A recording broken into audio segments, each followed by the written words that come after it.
Bonjour et bienvenue dans le deuxième épisode de Podcast ou Sexiste, le podcast qui traite des questions de genre au niveau linguistique et sociétal. Loris Letour, c'est moi. Et aujourd'hui, nous allons aborder le thème de l'engagement idéologique. Je suis donc accompagnée de 4 nouvelles personnes. Laura, qui est au bureau de l'ARC, l'association LGBTQI+, de Corse, qui nous parlera de son engagement pour la PMA pour toutes. Audrey, engagée à Bordeaux dans l'association Nous Toutes 33 contre les violences faites aux femmes. Anaïs, qui est l'une des organisatrices des manifestations I Was Corsica et qui a créé l'association Citelenzerg pour ouvrir la parole aux personnes victimes de viols en Corse. Et enfin, Frédéric, papa d'une petite fille de 2 ans, qui a milité et co-réalisé la tribune pour l'allongement des congés paternité. Cet épisode est un peu spécial car nous abordons des sujets polémiques et nous prenons parti sur certains points. Les intervenants vont parler chacun leur tour de leur engagement, puis de leur société idéale. Donc, moi, je m'appelle Laure, je suis au bureau de l'ARC. Je suis aussi dans le mouvement I Was Corsica et j'ai écrit une tribune pour la PMA pour toutes. Mais moi, je suis, je suis féministe depuis très longtemps. J'ai toujours été féministe. J'avais dans ma famille des femmes féministes, donc j'ai jamais eu de souci à me qualifier de féministe. Ça, c'est pas un gros mot. Et après, depuis les réseaux sociaux, moi, j'y suis depuis longtemps, 2009 à peu près, et j'ai toujours suivi des comptes et des blogs, à l'époque des blogs, de militantes féministes. Donc, j'ai appris plein de choses, j'ai lu plein de choses, j'ai fait un petit peu des études de genre en anthropologie à la fac. Donc, c'est des sujets qui m'ont toujours plu et globalement, c'est pas spécialement le féminisme, c'est l'égalité entre les êtres vivants. Donc moi, je m'appelle Anaïs, j'ai 22 ans. Je suis étudiante en psychologie sur Aix-en-Provence et sur Bastia en même temps. Je suis féministe, engagée et militante depuis peu, mais on essaye. J'essaye de combattre au quotidien tout ce qui touche aux violences faites aux femmes, au sexisme, etc. Donc avec mes collègues, du coup. Et en même temps de faire mes études. Ok, alors du coup, je m'appelle Audrey, j'ai 21 ans, je suis à Sciences Po. Mes idéaux, disons que je vise à une société égalitaire pour les hommes et les femmes, etc. Du coup, étant dans les sciences politiques, Sciences Po, quoi. J'ai envie de travailler dans les droits de l'homme et je fais mon mémoire sur le viol de guerre dans les conflits de l'ex-Yougoslavie. Donc, c'est vraiment quelque chose. Ouais, c'est assez dur, mais c'est vraiment un sujet intéressant et je trouve, on est dans une société qui a du mal à se définir sur l'identité et donc du coup c'est vraiment important. Toutes ces questions, je pense, vont faire le 21e siècle. Après, oui, voilà, je suis pas forcément une militante de grande haleine puisque je suis engagée que depuis avril 2020, donc ça fait même pas un an. Ouais, et du coup on a repris avec 2 autres filles l'antenne tout à Bordeaux qui était un peu morte jusqu'à septembre. Et du coup on essaye de faire quelque chose avec ça, même si avec les confinements c'est pas forcément ce qu'il y a de plus pratique. Je m'appelle Fred, j'ai 32 ans cette année. Je suis papa d'une petite fille qui a maintenant 2 ans et demi et j'ai eu la chance au moment de sa naissance de pouvoir profiter d'elle pendant plusieurs mois, plus que la plupart des papas en France actuellement, puisque j'ai pu être avec elle pendant 5 mois avant de reprendre le travail et ensuite reprendre le travail à mi-temps pendant 1 an. Ce qui fait que je me sens privilégié par rapport à bon nombre de pères en France qui aimeraient et souhaiteraient faire la même chose et qui sont souvent, alors c'est pas souvent, mais la plupart du temps, freinés par leur employeur, par les contraintes administratives, les contraintes financières. Et ce qui fait aujourd'hui, et ce qui a fait que je me suis engagé pour l'allongement du congé paternité, c'est que si un jour j'ai un 2e enfant, je pourrais pas faire ça. Je pourrais pas parce que la première fois, elle a été faite dans une situation qui est celle-ci, c'est que j'avais eu un accident de travail à l'hôpital, parce que je travaillais à l'hôpital, et je ne pouvais pas reprendre le travail immédiatement. Donc, en fait, dans une situation embêtante de maladie, j'ai pu profiter de ma fille à ce moment-là. Et je me dis, demain, si ma femme est de nouveau enceinte, je ne pourrai pas faire ça. Ce serait impossible, à moins qu'il m'arrive une deuxième chose, un deuxième accident, mais ça, je le souhaite pas.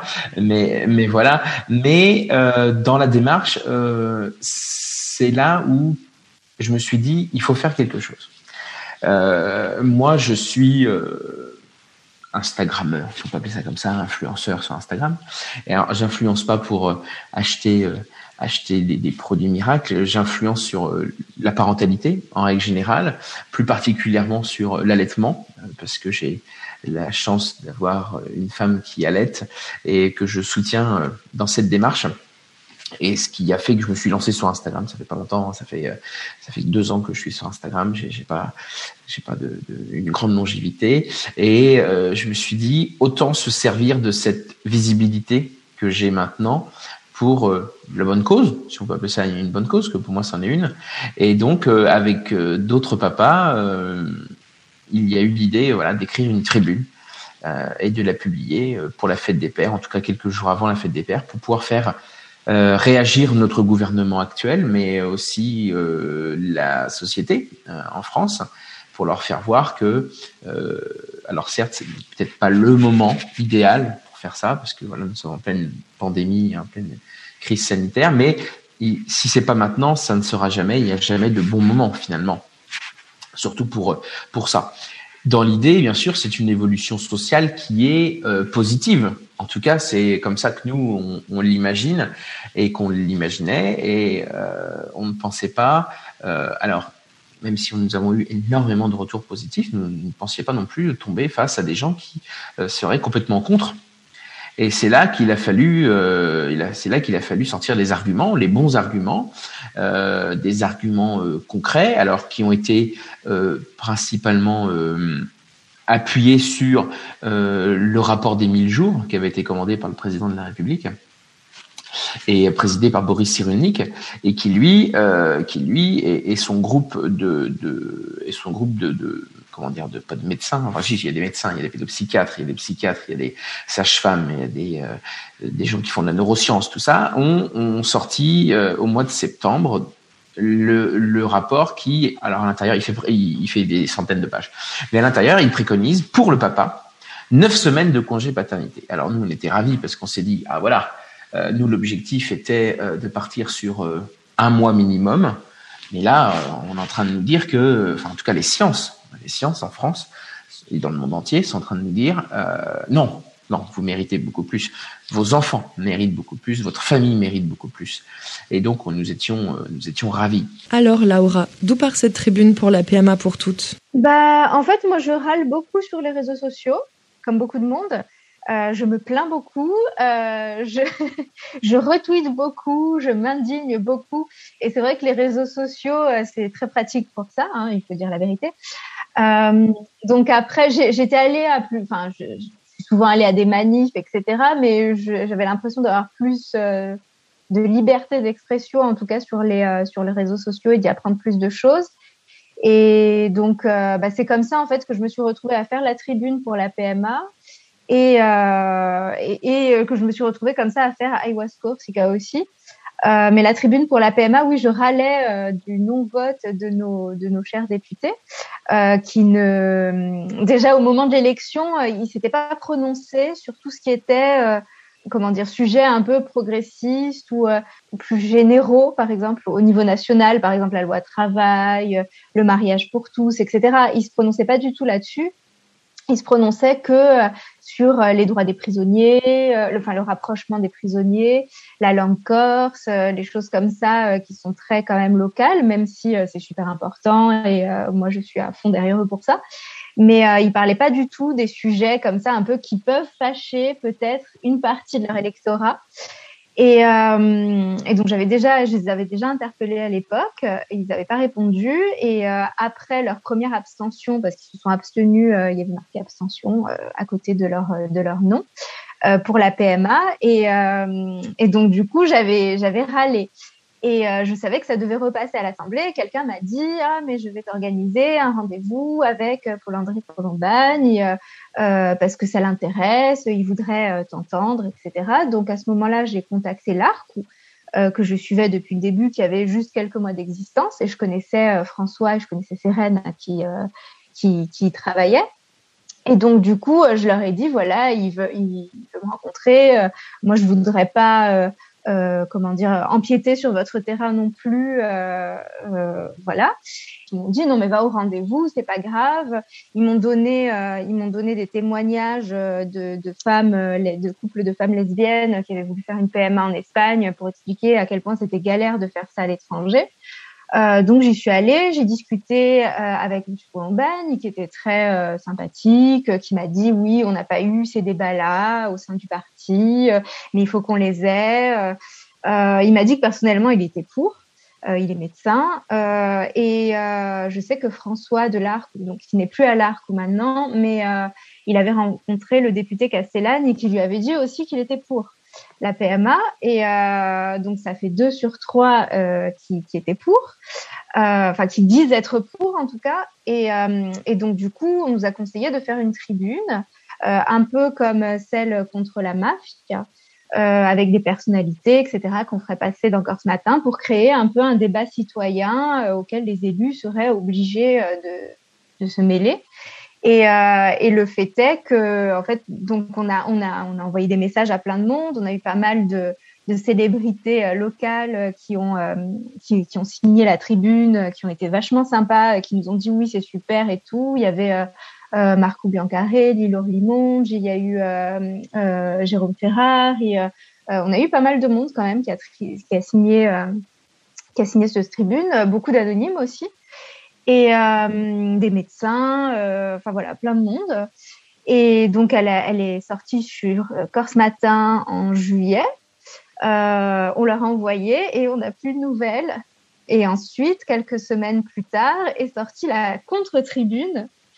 On n'a pas compris. Moi, j'avais même pas vu. C'est des gens qui m'ont envoyé, qui m'ont dit il y a une tribune énigmatique qui est sortie dans Corse Matin. Personne n'a rien compris. Et effectivement, il arrivait une tribune, mais moi, j'ai pas du tout compris ce qu'ils voulaient dans la tribune. Ils disaient pas qu'ils étaient contre la PMA, pour la famille chrétienne, un papa, une maman, etc. C'était pas du tout dit. C'était, en gros, les minorités doivent se taire, enfin ne doivent pas interpeller les élus. Alors les minorités, c'est les femmes, c'est quand même la moitié de la population, c'est pas une minorité. Et en fait, il disait qu'on n'avait pas demandé aux élus de voter, que c'était limite antidémocratique, alors que bon, les élus, ils sont là pour qu'on les interpelle, justement. Enfin, je veux dire, tout le monde les interpelle, que ce soit les paillotiers, les restaurateurs, tout le monde interpelle les élus pour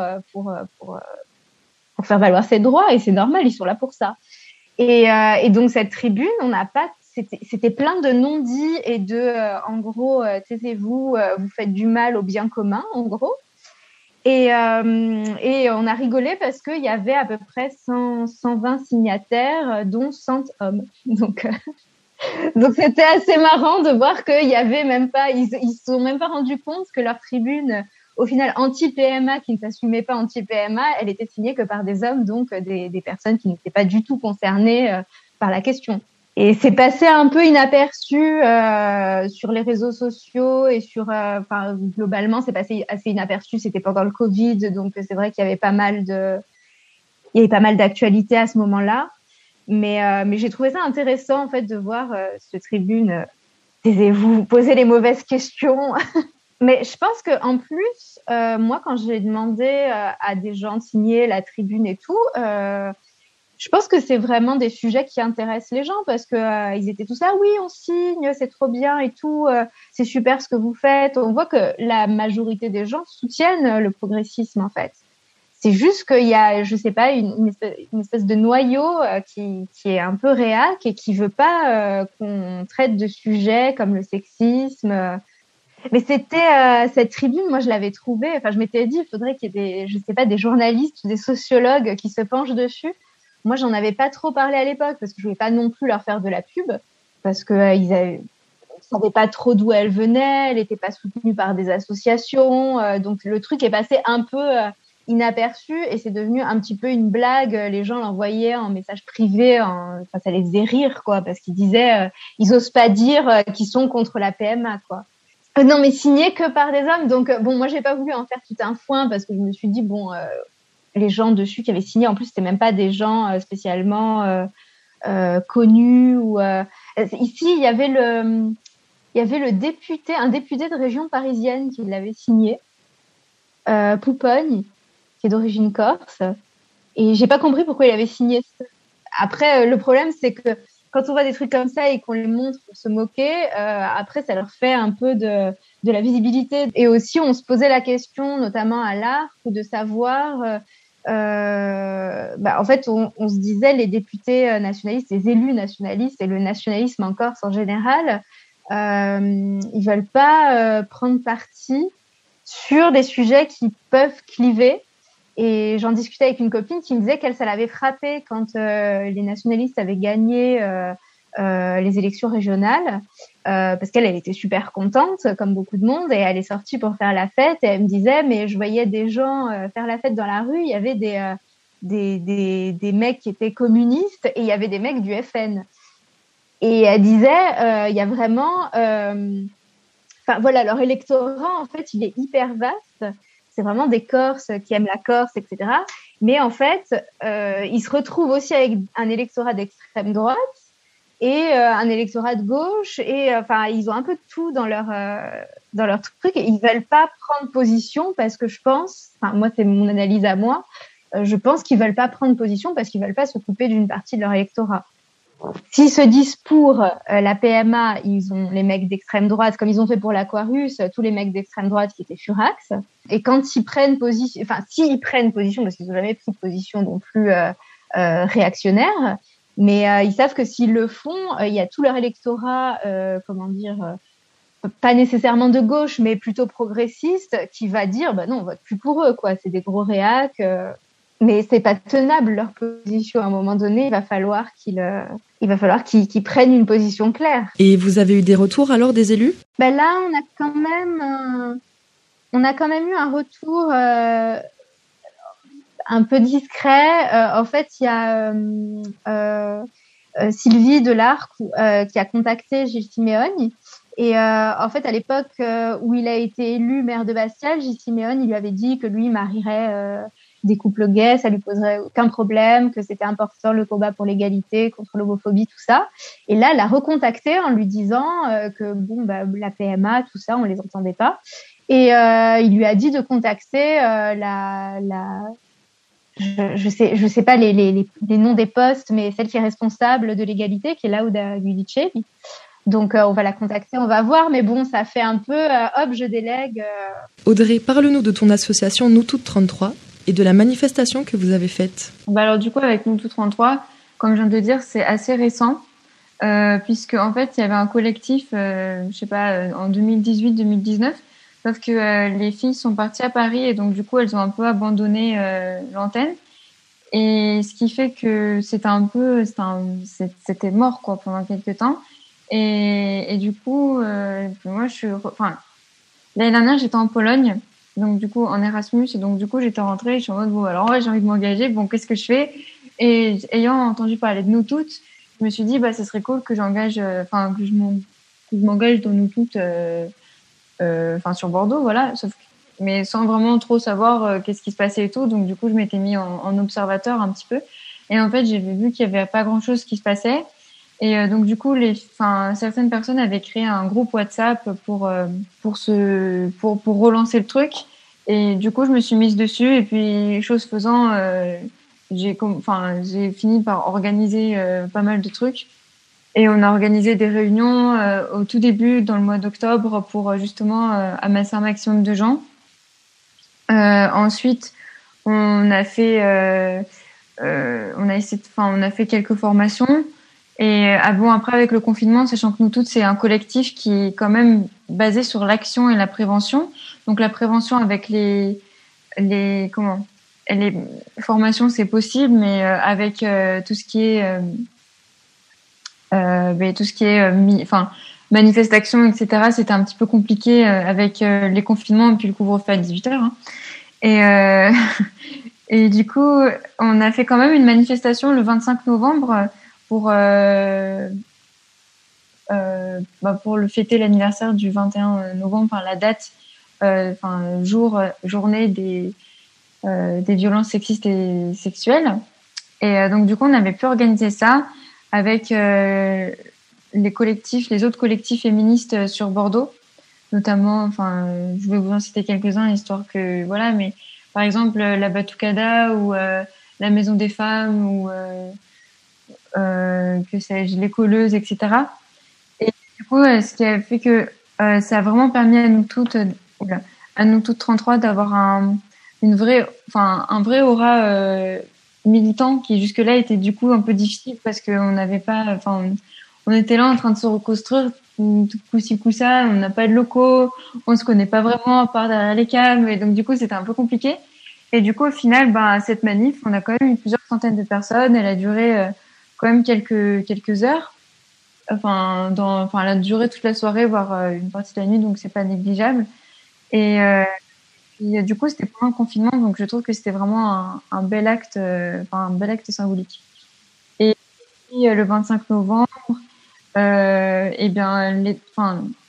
on est 3 dans, on va dire, le bureau, et sur les 3, on est 2 à avoir eu nos partiels, etc., des examens de concours. Donc du coup, c'était un petit peu en stand-by, mais on a créé des partenariats avec des femmes qui font des projets professionnels, etc., pour les soutenir. On a organisé quelques formations et puis nous toutes parrainent certaines manifestations, sans les organiser, mais parrainage, etc. Et là, on prépare le 8 mars. Pour l'instant, on n'a fait qu'une seule manifestation. Après, par exemple, il y en a qui en ont fait d'autres, mais c'était pas une manif nous toutes en soi. C'était une manif, mais déjà celle qu'on a fait le 25 novembre, c'était pas une manif nous toutes en soi non plus. C'était plutôt une manif contre les violences sexistes et sexuelles sous l'égide de nous toutes, mais c'était, il y avait il y avait quelques collectifs du coup d'impliqués, etc. Et mais oui, on n'a fait qu'une seule manifestation. Et quel était le but de cette manifestation alors ? Donc en fait, le Nous Toutes national nous avait un peu laissé libre, avait un peu laissé les comités locaux libres un petit peu de faire comme ils pouvaient et comme ils voulaient, parce que du coup, c'était le 25 novembre. L'organisation de ce genre de manifestation prend au moins un mois, voire un mois et demi en avance. Sauf que là, quelques semaines avant, confinement, donc du coup, pas possible de faire quoi que ce soit, de faire ce qui était prévu. Du coup, à Bordeaux, on a eu la chance d'avoir une mairie qui est assez, pas laxiste, mais qui est assez compréhensive niveau manifestation. Mais la première manifestation qui a été faite, c'est donc du coup la manifestation de nous toutes, le 25 novembre, qui était encore, la France était encore à cette époque-là, donc en confinement. Et on a eu une autorisation préfectorale pour cette manifestation. Initialement, on devait rester que devant l'hôtel de ville, mais ça a un peu bougé, inévitablement. Et en fait, alors comment ça s'est organisé, sachant que c'était la manifestation depuis je sais pas combien de temps, on pouvait pas ne pas faire participer les autres collectifs, sachant que nous, tout Bordeaux, était encore, à ce moment-là surtout, assez petit. Et donc du coup, on s'est organisé avec d'autres collectifs pour organiser ça, pour ramasser le plus de monde. Et donc du coup, il y avait donc la Batucada, c'est en fait des musiciennes qui font un maximum de bruit dans la rue avec des batteries, etc., des tambours, et elles chantent et tout. Et donc du coup, ça met grave l'ambiance et ça ramène des gens, par exemple. Et après, il y a eu des journalistes qui sont intervenus lors de la manifestation et qui venaient voir ce qui se passait, etc. Et en amont, il y avait des journalistes qui sont venus chez moi et qui sont venus m'interviewer par rapport justement à cette manifestation qui allait s'organiser. Donc du coup, voilà, on avait quand même une bonne aura médiatique malgré tout. Et on a vraiment eu de la chance dans le sens où ça a été organisé vraiment de manière éclatée sur tout le territoire. On a pu le faire à Bordeaux, mais par exemple à Lyon, ils n'ont pas pu le faire, à Nantes non plus. Donc du coup, on était plutôt chanceux sur ce coup-là. Et puis, je sais pas, en manifestation après classique, tout en violet. Du coup, gros son. Voilà, c'est ça. Au début devant l'hôtel de ville, et puis après, au bout de quelques heures, ça a fini par bouger. Et ce qui était assez notable, d'ailleurs, dans cette manifestation, c'est que il y avait pas mal de mecs. Enfin, moi, c'est quelque chose qui m'avait vraiment fait plaisir, parce qu'on se dit, ouais, une manifestation pour les droits des femmes ou les violences sexistes et sexuelles, il y a quand même beaucoup de filles. Bon, et là, il y avait vraiment, je sais pas, genre un bon tiers, mais un vrai bon tiers, de mecs.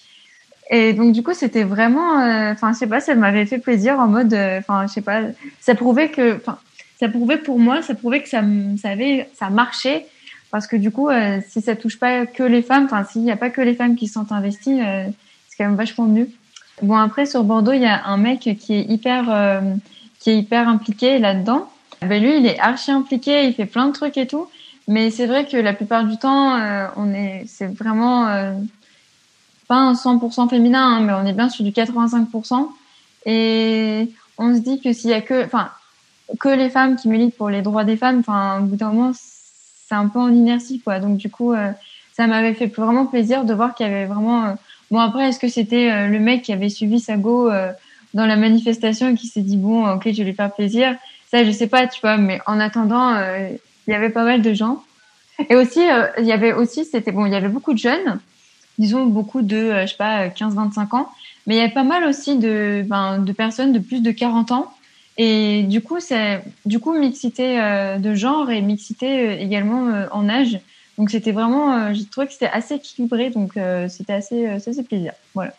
Ouais, on a eu des journalistes locaux, je veux dire, sur la Gironde, voire l'Aquitaine, et qui sont venus nous parler, qui sont venus faire, justement, prendre en reportage un petit peu cette manifestation un peu exceptionnelle, extraordinaire, qui sort de l'ordinaire, quoi, vraiment dans ce sens-là, de nous toutes, quoi. Et vraiment, ils étaient assez impliqués, c'était assez agréable, ils étaient très ouverts, et c'était ça aussi, ça m'avait fait assez plaisir, parce que parfois on a eu des trolls, par exemple, quand on faisait des formations, etc.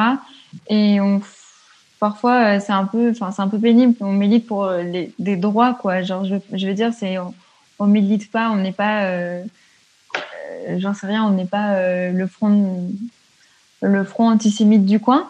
Et donc du coup, c'est vraiment chiant d'avoir des trolls comme ça, masculinistes, etc. Et du coup, une petite appréhension de tous les collectifs par rapport aux journalistes. Et finalement, ça a été des gens qui étaient très ouverts d'esprit. Et ceux qui sont venus à la maison et qui m'ont posé des questions, etc. et qui m'ont accompagné à la manifestation, c'était des gens super curieux et tout. Et donc du coup, ils ont vraiment pour moi, ils ont fait un bon taf. Après, je ne suis pas journaliste, mais ouais, il y a eu des retombées en tout cas sur Bordeaux. Et après ça, on a vraiment eu un pic d'adhésion. Je dis adhésion même si elle n'est pas payante, mais on a eu un pic d'adhésion à nous toutes 33. Et donc du coup, ça aussi, ça faisait plaisir. Du coup, cette manifestation a été globalement très positive. Ça nous a rapprochés des autres collectifs, parce que jusque-là, on n'était pas très crédibles en soi, parce que on était on porte le nom de nous toutes, mais on était assez jeunes. On était là depuis quelques mois. En même temps, on se pose un peu comme leader parce qu'on a un nom. C'était un peu bizarre. Et vraiment, ouais, ça nous a rapprochés des autres, sachant qu'il y a pas mal de gens qui sont à nous toutes, qui sont en fait dans d'autres collectifs. Et donc, du coup, ça nous a rapprochés, et ça a vraiment créé quelque chose.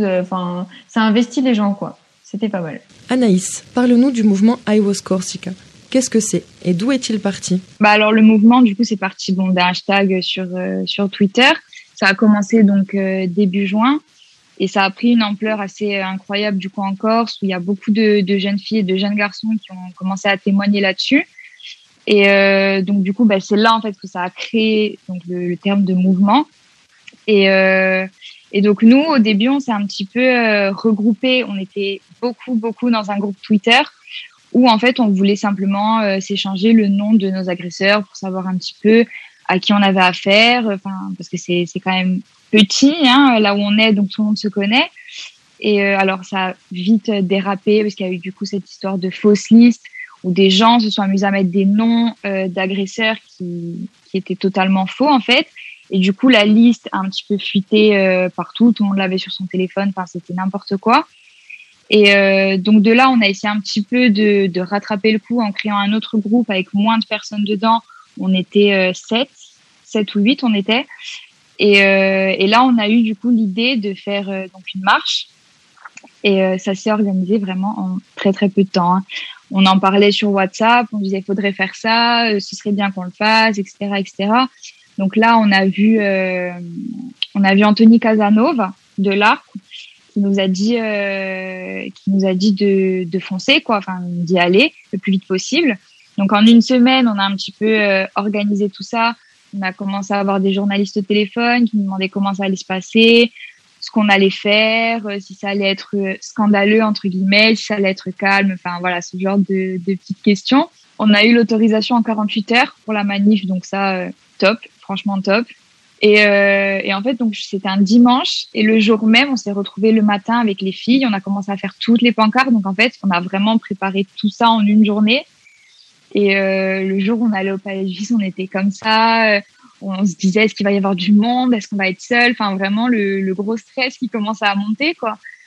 Et au final on est arrivé là-bas, il y avait déjà des gens, donc super top. Il y avait plein de journalistes, donc les locaux hein, évidemment.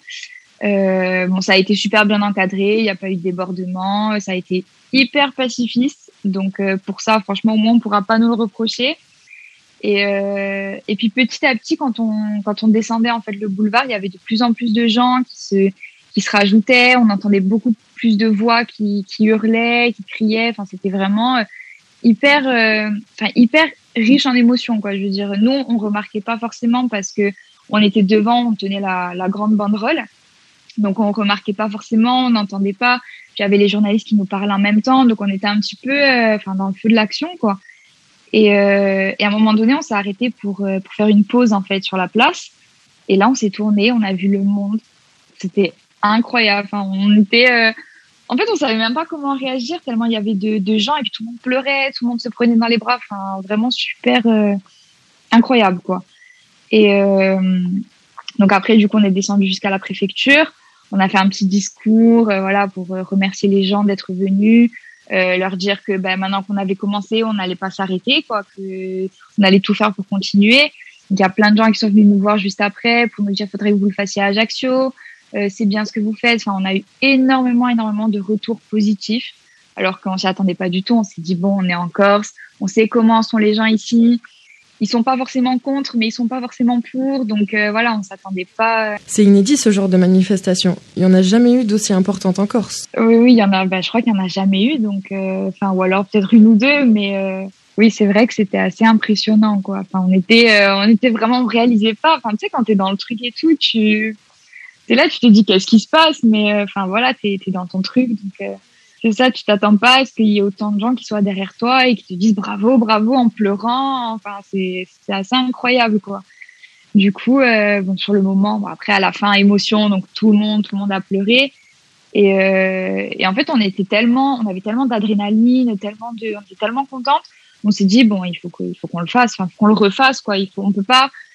C'est un sujet qui touche évidemment le monde entier, mais bon, là, on parlait justement de la Corse.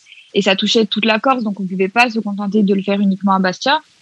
Du coup, on s'est dit, dans 2 semaines, rendez-vous à Ajaccio, et puis on fait la même, quoi. Et entre-temps, on continue de recevoir des messages, même des fois de jeunes mamans qui nous disaient, moi, j'ai jamais pu parler, et puis grâce à vous, maintenant j'y arrive, j'ai réussi à aller porter plainte, j'en ai parlé à mes enfants. Enfin, recevoir ce genre de messages, c'est incroyable. On se dit, mon Dieu, on est toute jeune, on a 22 ans, et on arrive à aider les gens, en fait. Donc, c'est tout bénéfique pour eux et pour nous, du coup. Donc après, on est descendu le faire à Ajaccio. À Ajaccio, du coup, on a collaboré avec les collages féminicides et Donné-Zouré. On l'a fait à 3, en fait. Du coup, il y avait 2 cortèges. Il y avait le cortège des collages qui se battait, du coup, contre les féminicides et notre cortège à nous, en fait. Du coup, il y avait encore plus de monde. Il y avait, je crois, le le double de personnes de ce qu'il y avait à Bastia, donc vraiment, vraiment énorme. Et Ajaccio, c'était peut-être un peu plus professionnel, on va dire, dans le sens où on a eu la délégation avec le préfet, du coup. Donc, on a pu rencontrer le préfet. C'était une personne, enfin, un représentant par mouvement. Du coup, moi, j'ai représenté le mouvement IWOS, Laetitia Marot, qu'elle a représenté Donné-Zouré, etc. Et donc, on est arrivé avec notre grande liste de revendications et franchement, c'était super parce que même le préfet lui-même a été super à l'écoute. Donc déjà, super, on était contente. Il a essayé de mettre en place certaines choses. Par exemple, je crois qu'il m'a dit que c'était à Saint-Denis où il y a des foyers, en fait, pour les auteurs de violences conjugales. C'est-à-dire que la victime n'a pas à partir de son domicile, en fait. C'est l'auteur qui est directement mis à l'écart de son foyer. Et il a essayé de mettre ça en place en Corse. Après, bon, malheureusement, il s'en va. Donc, est-ce que ça va se faire ou pas? Ça, on sait pas. Mais bon, en tout cas, il a essayé, donc c'est déjà bien. Et il s'était engagé à lui-même relancer les plaintes qui avaient été classées sans suite. Donc, en fait, nous, ce qu'on avait fait, c'est que on avait fait un espèce d'appel à témoins. Toutes les personnes qui avaient des affaires classées sans suite nous ont envoyé leur dossier complet, procès verbal, preuves médicales s'il y avait, etc. Enfin, on avait des dossiers gros comme ça, quoi. Et du coup, on les a tous envoyés par mail au préfet, qui lui après s'est occupé de relancer. Après, malheureusement, il n'a pas trop d'impact, donc il pouvait juste se contenter de relancer en fait. Mais bon, il l'a fait et ça, franchement, c'est top parce qu'au moins on est soutenu, quoi. Donc on va pas se plaindre. Et vous n'avez pas eu de retour négatif du coup? J'en ai eu entre guillemets avec la procureure parce que du coup après la manifestation d'Ajaccio, on était allé déposer un dossier de 14 plaintes. Il y avait dedans 9 nouvelles plaintes et 5 plaintes qui avaient été classées sans suite et qu'on voulait relancer. Donc, on est allé, on a déposé le dossier. Après, chaque victime a été recontactée individuellement parce que, bon, du coup, c'était pas vraiment une plainte collective vu que c'était des agresseurs différents. Et en fait, pendant ce temps-là, avec Lina, justement, on a pris rendez-vous avec la procureure. Alors, chose qui est très dure à avoir, un rendez-vous avec la procureure. On l'a eu en 24 heures, donc tout bénef. Sauf que on a vite déchanté quand on est arrivé parce qu'elle a été d'une condescendance sans nom. Donc, on est arrivé, on lui a expliqué, on lui a dit, voilà, nous, on essaye de se battre contre ça. On aimerait que la justice se bouge un petit peu. Bon, on lui a pas dit comme ça, mais c'est ce que ça voulait dire. Et en fait, on voulait qu'elle nous explique aussi comment faire les choses. Parce que nous, on est jeunes, on débarque, on n'est pas policier, on n'est pas procureur, on n'est pas avocat, on ne sait pas au final. Donc, on lui a demandé des outils, en fait, pour faire les choses bien. Et en fait, tout ce qu'elle a trouvé à nous répondre, c'est « Non, mais vous faites trop mal les choses, vous êtes trop jeune. » D'accord. Donc, grand moment de gêne. Et le pire, c'est que si elle l'avait dit une fois, mais elle nous a répété ça tout le long du rendez-vous, qui a duré bien 45 minutes. Le pire, c'est que quand on a déposé le dossier, au début, alors c'est vrai que là, pour le coup, on a mal fait les choses parce qu'on n'avait pas donné le numéro et les adresses des victimes, tu vois. Qu'on ne savait pas. Et en fait, le lendemain, il y a le monsieur Roque, le capitaine de la police, qui m'appelle et qui me dit, voilà, Madame Maté, il manque les numéros et les adresses, est-ce que vous pouvez passer au commissariat me les donner? Donc, le lendemain matin, moi, j'y vais, je donne tout, je lui donne une feuille avec tous les numéros, toutes les adresses, etc. Donc, ils avaient toutes les données. Et ça, la procureure me dit, oui, mais vous n'avez pas donné les éléments manquants. Quand vous avez donné le dossier, il n'y avait pas le numéro, il n'y avait pas les adresses, il n'y avait pas ci, il n'y avait pas cela. Je lui dis, oui, on les a donnés. On les a donnés le lendemain matin, donc vous les avez, c'est obligé. Elle continuait, non, moi je les ai pas, j'ai rien, ceci, cela. Et en fait, il faut savoir que le jour du rendez-vous, elle a ramené sa sous-procureure, bon, à la rigueur, ok, et une représentante de la Corse-Aven. Et en fait, à ce moment-là, il y a sa sous-procureure qui lui chuchote à l'oreille, mais madame, les données sont sur votre bureau, je vous les ai déposées ce matin. Donc là, on s'est retenu de rire, évidemment, parce qu'on s'est dit, ok, elle se moque de nous. Et on lui a demandé, on avait ramené un dossier en particulier c'était un dossier d'une jeune mineure qui avait été violée par un homme majeur, où il y avait les preuves gynécologiques, enfin vraiment examen à fond, il y avait tout. Et il y avait même les aveux du violeur. Donc, pour te dire à quel point il y avait tout dans le dossier. Hein. On lui a ramené, on lui a dit, voilà, pourquoi ce dossier-là a été classé sans suite? On aimerait juste comprendre pourquoi. elle nous a dit, elle nous a pas dit pourquoi elle avait classé sans suite. Elle nous a juste dit, si vous voulez relancer la plainte, il faut apporter des éléments nouveaux. Elle a dit, madame, vous avez tout sous les yeux. Pourquoi? Non, mais ça ne vous regarde pas. Donc, on était un peu désemparés, quoi. Elle nous a prises de haut tout le long. Et après, je pense qu'elle a commencé à en avoir marre de nous. Donc là, elle a commencé à nous descendre comme jamais. C'est-à-dire que il y a eu, je crois qu'à ce moment-là, oui, moi, je venais de déposer plainte à ce moment-là. Et il faut savoir que le 15 juin, j'avais été auditionnée en tant que coupable par rapport à la fausse liste, du coup, pour propos diffamatoires. Et en fait, on m'avait demandé à cette époque-là si je voulais porter plainte pour viol. Et j'avais dit non. J'avais dit non parce que je savais qu'on allait faire ce dossier et que je voulais le faire avec les autres filles. Donc, j'ai pas porté plainte à ce moment-là. Et là, elle me l'a répété 6 fois, hein, sans te mentir, 6 fois, en me disant oui, mais le 15 juin, vous n'avez pas voulu porter plainte. Maintenant, vous le faites. Avouez que c'est bizarre un peu. Alors non, madame, c'est pas bizarre. Je porte plainte quand je veux. Donc, c'est grave de tenir des propos comme ça venant d'une procureure quand même. Enfin, je veux dire, non, on est ressorti de là. Lynn, elle a fondu en larmes complet. Moi, j'étais comme ça. Enfin, c'était plus jamais, quoi. Horrible. Bah, nous, en soi, on voulait juste avoir des réponses, quoi. Je veux dire, oui, parce qu'on a dit la justice fait mal son travail, quoi. Enfin, en même temps, c'est une réalité. Et après, suite à ça, on a continué quand même à recevoir des messages de jeunes filles, surtout. Des garçons, on en a eu, mais moins. On en a peut-être eu 1 ou 2, mais juste qui nous ont parlé de leur histoire. Mais on a eu beaucoup de filles qui ont voulu nous rencontrer. Et ce qu'on a fait, du coup, à l'époque où les bars, du coup, étaient encore ouverts, on se rencontrait, on prenait un café, c'était vraiment ambiance détente, pas prise de tête, où voilà, tu peux vraiment t'exprimer tranquillement. Et du coup, on voulait un petit peu faire ça aussi au sein de l'association. Enfin, tu sais, créer un petit peu des groupes de parole et tout, parce que vraiment, apparemment, ça a fait du bien. Enfin, toutes les filles qu'on a rencontrées, ça leur a fait énormément de bien. Et du coup, même nous, on a appris d'autres choses, que même on avait des agresseurs en commun avec ces filles-là. Enfin, ils avaient agressé plus de 3 filles. Enfin, il y en a vraiment, ils ont un lot quand même pas mal. Hein, donc, on en a appris, oui, vraiment, on en a appris des vertes, des pas mûres. Et des gens qui sont très connus à Bastia. Tu vois. Donc, ça va de 14 ans à 50 ans. Hein. Au niveau des plaintes, malheureusement, ça n'a pas spécialement avancé. Au début, ils étaient tous pleins d'enthousiasme. Ils étaient, oui, on va vous aider, on va faire ceci, on va faire cela. Au final, depuis juillet, Lynn, ça a un petit peu avancé. Donc, tant mieux pour elle. Les autres, on ne sait pas du tout parce qu'on n'a pas eu de nouvelles. Et moi, ça a été classé sans suite. Je l'ai appris par mon avocate. Ils m'ont même pas appelé, j'étais même pas au courant. Donc voilà. Oui, non mais n'importe quoi. Et puis ça a été classé sans suite. Ils ont même pas pris la peine de convoquer mon agresseur. Hein, donc, mais bon, passons. Et ensuite, vous avez créé l'association Zittelenzerg. Du coup, on a créé l'association pour justement essayer d'avoir peut-être un peu plus d'impact. Et bon, visiblement, ça en a pas eu. C'est vrai qu'on n'a pas trop communiqué dessus, dans le sens où, en fait, à la base, on avait un projet justement pour annoncer aux gens qu'on s'était créé en association.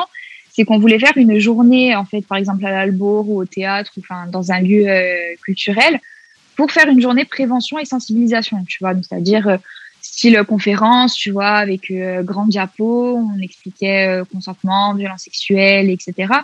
Et à la fin de cette journée, présenter l'association. Chose qui n'a pas pu se faire à cause du confinement. Donc forcément, après, ça a été reporté. Après, Lina est partie sur le continent. Les filles, il y en a qui sont au lycée, il y en a qui sont en fac, donc personne n'a eu le temps.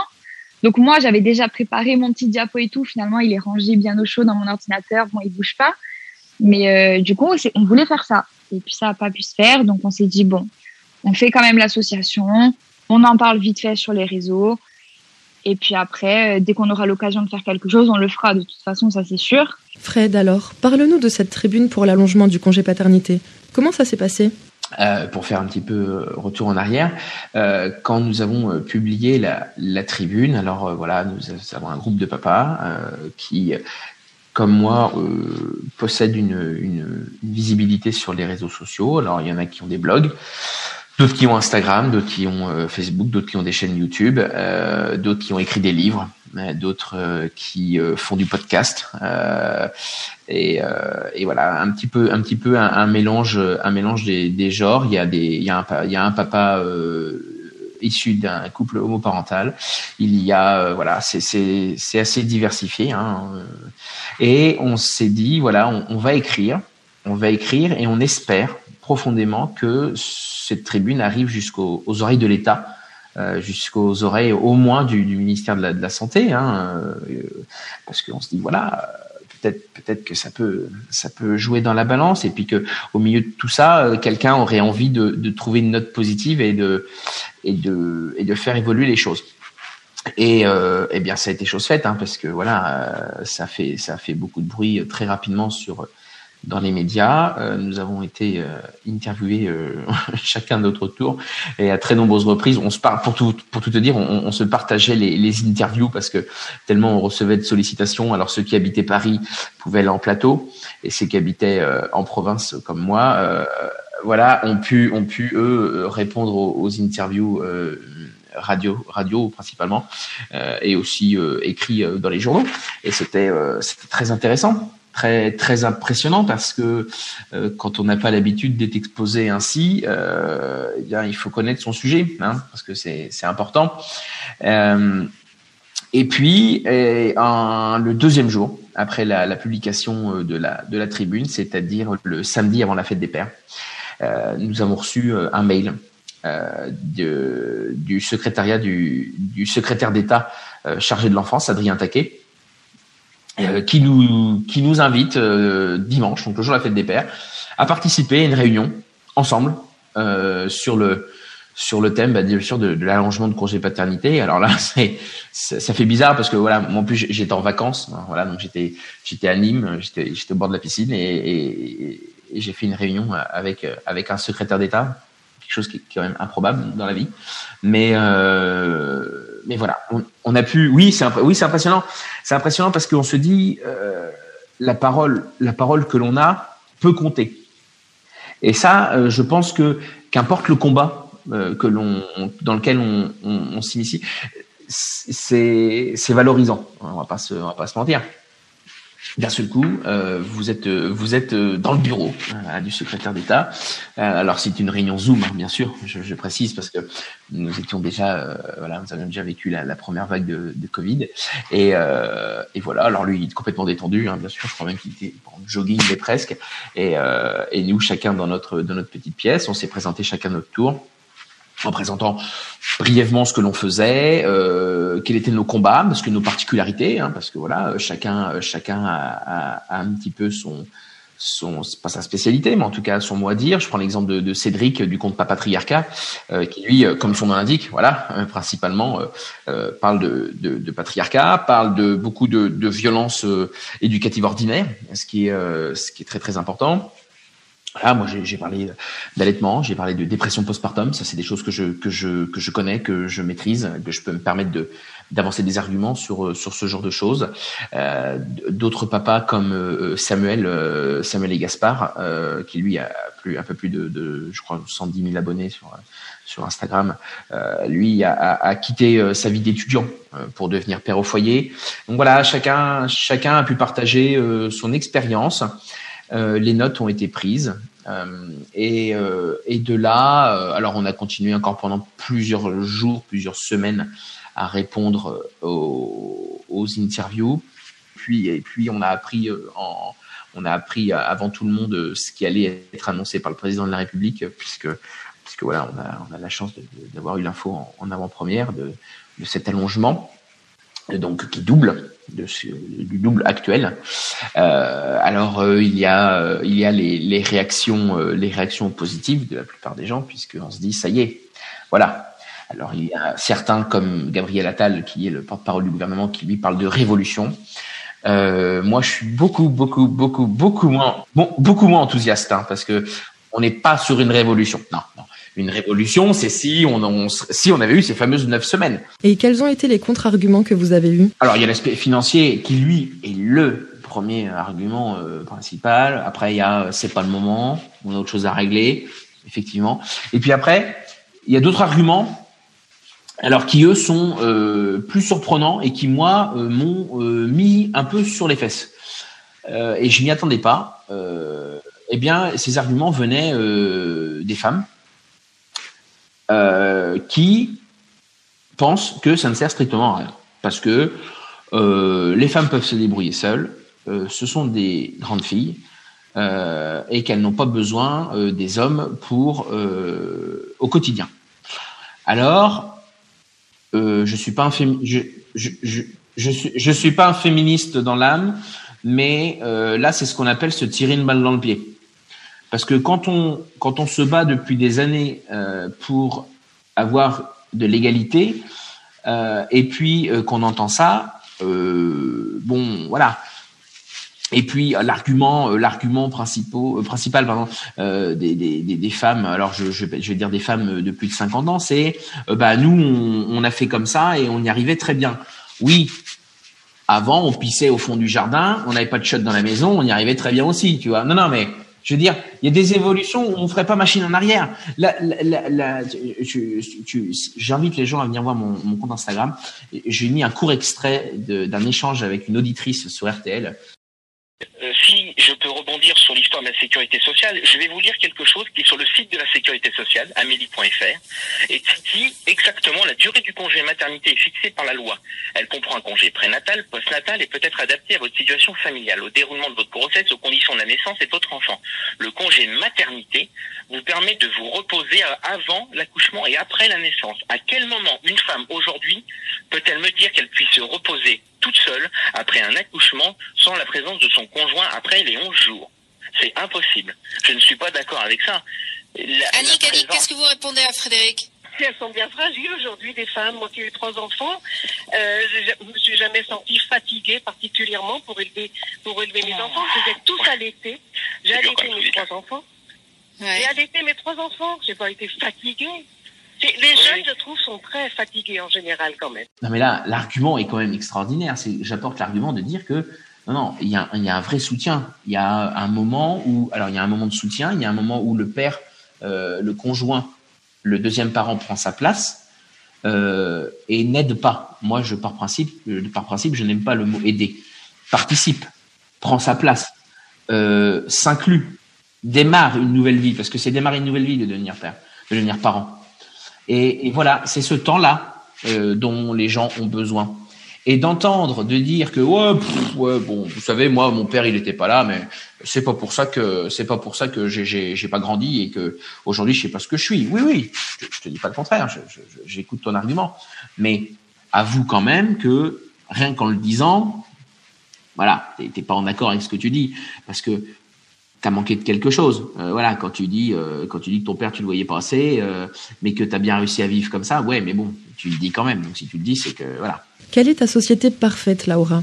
Mais après, ouais, je pense qu'il n'y a pas de solution parfaite pour obtenir l'égalité. C'est vrai que toutes ces lois sont imparfaites, mais bon, à un moment donné, il faut bien avancer. Et je pense que c'est ce qu'on a trouvé j'aime pas le terme, n'existe pas vraiment, mais c'est ce qu'on a trouvé de moins pire pour obtenir, parce que de toute manière, on peut pas rester avec comme on était. Ça n'avance pas, quoi. Donc, Tu voudrais que l'on prenne en exemple d'autres pays pour avancer plus vite vers un monde meilleur? Pour moi, alors on prend souvent en exemple les pays nordiques. Moi, j'y suis allée juste pour voyager, donc je saurais pas dire si c'est si idéal que ça, je ne sais pas. Parce que des fois, on se fait un peu, on dit, par exemple, les Américains, ils disent, regardez, en France, c'est génial et tout, parce que on a quelques trucs mieux qu'eux. Mais en fait, quand tu vis en France, tu te rends compte que bon, c'est pas si parfait que ça quand même. Par exemple, la Sécu, d'accord, c'est bien, mais il y a plein de choses, genre les hôpitaux ont pas assez de moyens, on le sait, quoi. Donc je veux pas idéaliser non plus les pays nordiques, mais pour moi, une société idéale, c'est une société déjà où on mettrait l'humain d'abord, avant le capital, les entreprises, etc. Parce que par exemple, je me suis rendu compte quand il y a eu l'incendie à Notre-Dame, bon, ça n'a pas un grand rapport avec le féminisme, mais tous ces moyens qui ont été levés en l'espace de si peu de temps, voilà, de quelques heures, je me suis dit, à un moment donné, laisser les gens mourir de faim dans la rue, c'est un choix dans ce cas-là. Parce que je veux dire, moi j'aime l'architecture, j'aime l'histoire, j'aime Notre-Dame, elle est magnifique, mais bon, à un moment donné, faut arrêter. C'est plus important des gens, je trouve. Donc oui, remettre quand même l'être vivant au centre. Et après, ce serait aussi au niveau du féminisme aussi et de la progression de la société, c'est de mettre le choix aussi. Parce que je me rends compte que je suis et les féministes et tout ça se rejoint. C'est une question de choix. Moi, je pense que c'est important. Par exemple, si vous ne voulez pas d'enfants, je pense que c'est important d'avoir le choix de pouvoir aller avorter. Je pense que si on en veut 12 des enfants, on devrait pouvoir avoir le choix de pouvoir en faire 12. Si on veut faire une PMA, on devrait pouvoir avoir la possibilité de faire une PMA. Si on a envie de se marier avec une autre femme ou 2 hommes qui se marient, on devrait pouvoir le faire parce qu'au final, c'est des questions extrêmement personnelles qui ne regardent personne au final. Comment on gère sa famille, comment on décide de mener sa vie. Moi, ce qui me tue, en fait, et ce que je trouve intéressant aussi globalement, philosophiquement, par rapport à cette tribune anti-PMA, etc., c'est que il y en a qui disaient c'est le camp du bien qui nous dit qu'on n'a pas le droit de faire une tribune anti-PMA. Mais non, en fait, moi, je pense qu'il y a des gens qui veulent donner le choix à tout le monde. Moi, personnellement, je veux pas d'enfant du tout, mais j'ai fait la tribune PMA. Donc, voilà. Donc, je pense que il y a d'un côté les gens qui veulent laisser la liberté aux familles et aux individus d'avoir la vie qu'ils veulent. Et de l'autre côté, il y a des gens qui veulent imposer leur vision à eux. Et ça se retrouve dans tous les sujets philosophiques, par exemple, le droit de mourir dans la dignité, enfin, le droit à l'euthanasie. Vous allez avoir des gens qui vont être contre mais personne les oblige à aller se faire euthanasier, en fait. Ils vont militer contre le fait que nous, on puisse aller se faire euthanasier si on a envie, ou qu'on puisse avoir une PMA si on a envie, ou on puisse avoir une IVG si on a envie. Mais personne ne les force, eux, à avoir une IVG, une PMA ou une euthanasie. C'est 3 sujets différents, mais en même temps, c'est un peu à chaque fois les mêmes qui veulent empêcher d'avoir accès à ces droits-là. Et par exemple, le mariage gay, moi, j'ai complètement halluciné. En plus, j'habite dans un quartier de Paris un peu prout-prout où il y avait toutes les manifs, la manif pour tous qui passaient, et j'hallucinais, mais je me disais, ces gens-là, ils vont dehors pas pour défendre leurs droits, ils vont dehors pour empêcher les gens de mener la vie qu'ils veulent, qui ne va pas du tout impacter leur vie à eux, parce que personne ne va les forcer à se marier avec quelqu'un du même sexe. Donc, moi, c'est ça qui me tue. Je me dis, qu'est-ce que ça peut leur faire? Ça ne leur enlève rien. C'est juste qu'ils veulent imposer leur vision de la famille aux autres. Ils veulent qu'on ait tous la même famille. Et il y a quelques décennies, on disait 99 ans, tout ça, avant, on n'avait pas le droit de divorcer. C'est pas si vieux quand même, le droit au divorce. Et c'était les mêmes qui voulaient empêcher les gens de divorcer, alors que personne ne les force à divorcer. S'ils veulent jamais divorcer, ils ont le droit de jamais divorcer. Quand on voit les politiciens qui étaient contre, qui sont souvent assez conservateurs et tout, c'est les premiers à bénéficier des lois progressistes. Si on réfléchit bien, Sarkozy, qui était contre le mariage pour tous, il a quand même divorcé 2 fois et il a eu des enfants de 3 femmes différentes. Donc c'est un peu, moi je ne juge pas du tout là-dessus, mais je trouve ça un peu drôle de se donner une position conservatrice, genre les liens sacrés du mariage, alors que le mec a divorcé 2 fois quand même. Et toi, Anaïs, quelle est ta société idéale? Écoute, que le patriarcat n'existe plus, quoi. Ce serait incroyable que les hommes arrêtent d'agresser les femmes et de les violer. Ce serait déjà pas mal.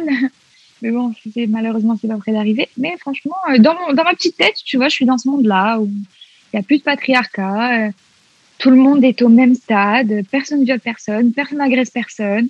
C'est génial, quoi. Mais bon, il y a encore du progrès. Et toi, Audrey? Ma société idéale, vaste question. Je pense que je me suis jamais posé de question en vrai. Mais après, dans le cadre de ce podcast, c'est évident de dire que ma société idéale, ce serait une société où tout le monde serait égaux. Je veux dire, femmes, hommes, mais aussi jaune, noir, blanc, bleu, martien, je m'en fous, que tout le monde soit égaux. Et un monde où le développement durable ne serait pas juste un truc qu'on nous rabâche en terminale dans les cours d'histoire géo, mais un vrai truc qui marche et qui n'est pas tant de disparité entre les plus riches et les plus pauvres, enfin un genre de blabla quoi, et que l'homme soit fondamentalement meilleur aussi. Je sais pas, après c'est très idéaliste et c'est très métaphysique, mais enfin j'aimerais en fait que dans 50 ans, je sais pas, dans 50 ans je suis quand même assez vieille du coup, mais dans 50 ans mes petits-enfants elles puissent quand même aller voir des lions en Afrique, enfin que je veux dire qu'il y a encore des lions en Afrique parce que on n'aura pas tout fait brûler. Que si j'ai des petites filles, si elles veulent se faire avorter en Pologne ou en Honduras, qu'elles pourront, qu'il n'y aura pas de souci. Que si qu'en Inde, si une femme est soupçonnée de tromper son mari, elle soit pas lapidée sur le champ sans autre forme de procès. Et juste que ce genre de truc soit tellement évident qu'il faut se respecter les uns les autres, la nature, etc., blablabla, que on n'a pas besoin de le dire. Mais ça, je pense que c'est très, très idéaliste. Mais bon, c'est un peu pour ça qu'on s'engage d'un autre côté. Parce que y a beaucoup de gens qui veulent pas s'engager parce qu'ils disent ouais, mais à mon échelle, ça change rien. Bah oui, mais si tout le monde faisait un petit truc pour ce qui lui importait un petit peu, ça changerait plus vite déjà. Et toi, Fred, ta société idéale, ton utopie? Écoute, société idéale, c'est compliqué. J'ai même l'impression que c'est deux mots qui ne vont pas ensemble tellement c'est difficile. C'est une utopie. Je cherchais le nom. Voilà, une utopie. Alors société idéale. Alors déjà, je pense et j'aimerais que les enfants soient déjà considérés réellement à leur juste valeur et qu'ils représentent une plus-value à notre monde, parce que tout ce que l'on va leur donner, c'est ce qu'ils vont faire d'eux plus tard. J'ai un exemple, tu vois, il y a pas longtemps, je dis à ma fille, tiens, je te donne ce morceau de carton, est-ce que tu peux le mettre dans la poubelle des emballages des recyclables? Elle ouvre la poubelle et elle le jette dans le bon conteneur. Et j'ai regardé ma femme et je me suis dit, à son âge, je n'avais même pas conscience de ça. Une poubelle, c'était une poubelle. Puis même avant, même après, je veux dire, même jusqu'à ce que j'ai 18 ans, que j'ai mon appartement, le tri, je connaissais pas, je connaissais rien. Donc c'est la preuve que tout ce qu'on fait a une importance. Donc il faut se dire aujourd'hui que le premier exemple de nos enfants, c'est nous. Donc il faut leur montrer l'exemple. Il faut les accompagner, les respecter. Et dans une société plus évoluée que la nôtre, eh bien, on accepterait que les parents priorisent leur famille et pas leur travail. Et ça, c'est pas tout de suite, quoi. C'est pas tout de suite. C'est ça, acteur de ses choix, d'avoir la possibilité de toujours pouvoir donner son avis librement, dans le respect, parce que on peut ne pas être d'accord, on peut ne pas avoir les mêmes opinions, mais on peut savoir les écouter. Moi, il y a plein de choses actuellement dans le débat actuel où j'ai mes opinions, j'écoute, je m'informe. Je peux être d'accord, je peux ne pas être d'accord, je peux avoir ma propre opinion, et c'est pas pour ça que je vais cracher sur les gens qui ont une autre opinion. C'est ça, en fait, il faut vraiment s'ouvrir aux autres. Et c'est une vraie ouverture aux autres. Savoir et comprendre ce qui se passe chez les autres nous aiderait déjà beaucoup au quotidien. Est-ce que vous trouvez ça normal que la justice demande aux victimes de justifier les violences subies ? N'est-ce pas le travail de la justice d'être impartiale et de faire des recherches pour savoir ce qu'il s'est réellement passé sans accabler la victime ? Qu'attend l'État pour mettre en place de vrais moyens pour la prise en charge des victimes ? Qu'attend l'État pour réellement sanctionner tous les coupables ?